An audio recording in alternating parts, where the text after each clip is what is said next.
உலக புகழ்பெற்ற கூவாகம் கூத்தாண்டவர் சித்திரை திருவிழா திருத்தோரோட்டம் தொடங்கியது. இதில் பல்லாயிரக்கணக்கான திருநங்கைகள் மற்றும் பொதுமக்களும் கலந்து கொண்டு திருத்தேரை வடம் பிடித்து இழுத்து வருகின்றனர். இந்துக்களின் புறநூல்களில் ஒன்றான மகாபாரத நினைவு கூறும் வகையில் அமையப்பெற்றுள்ள கூத்தாண்டவர் கோயில் சித்திரை திருவிழா வெகு விமர்சையாக நடைபெற்று வருகிறது. கடந்த 29ஆம் தேதி சாகை வார்த்தல் நிகழ்ச்சியுடன் தொடங்கி 18 நாட்களாக நடைபெறும் இந்த விழாவில் முக்கிய நிகழ்வான திருநங்கைகள் தாலி கட்டும் நிகழ்ச்சி நேற்று கோயிலில் நடைபெற்றது. இதில் தமிழகத்தில் இருந்து மட்டுமல்லாமல் இந்தியாவில் இருந்து பல்வேறு மாநிலங்களைச் சேர்ந்த திருநங்கைகளும் வெளிநாட்டில் இருந்து பல்லாயிரக்கணக்கான திருநங்கைகளும் அரவானை கணவனாக பாவித்து மணப்பெண் கோலத்தில் வந்து பூசாரி கையால் தாலி கட்டி கொண்டு அரவானை கணவனாக ஏற்றுக்கொண்டனர். அதன் பின் இரவு முழுவதும் கும்மி எடுத்து ஆடி பாடி மகிழ்ந்தனர். விழாவின் இறுதி நிகழ்ச்சியான திருத்தேரோட்டம் காலை 7 மணிக்கு அரவான் சிறுசு கோவிலை சுற்றி வந்த பின்பு இந்த திருத்தேரில் பொருத்தப்பட்டவுடன் திருத்தோரோட்டம் தொடங்கியது. இதில் சுற்றுவட்டார கிராமத்தைச் சேர்ந்த கிராம மக்கள் மற்றும் ஆயிரக்கணக்கான திருநங்கைகள் என இந்த தேரை வடம் பிடித்து இழுத்து வருகின்றனர்.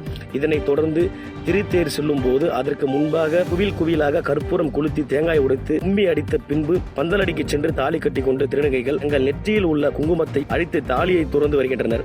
அப்பொழுது ஒப்பாரி வைத்து அழுத பின்பு அங்குள்ள கிணற்றுக்குழில் குளித்துவிட்டு பின்பு வெள்ளப்புடவை அணிந்து விதவை கோலத்தில் தங்கள் சொந்த ஊருக்கு செல்வார்கள். இதனைத் தொடர்ந்து நாளை மறுநாள் தர்ம பட்டாபிஷேகத்துடன் இந்த திருவிழா நிறைவு நடைபெறுகிறது என்பது குறிப்பிடப்பட்டது.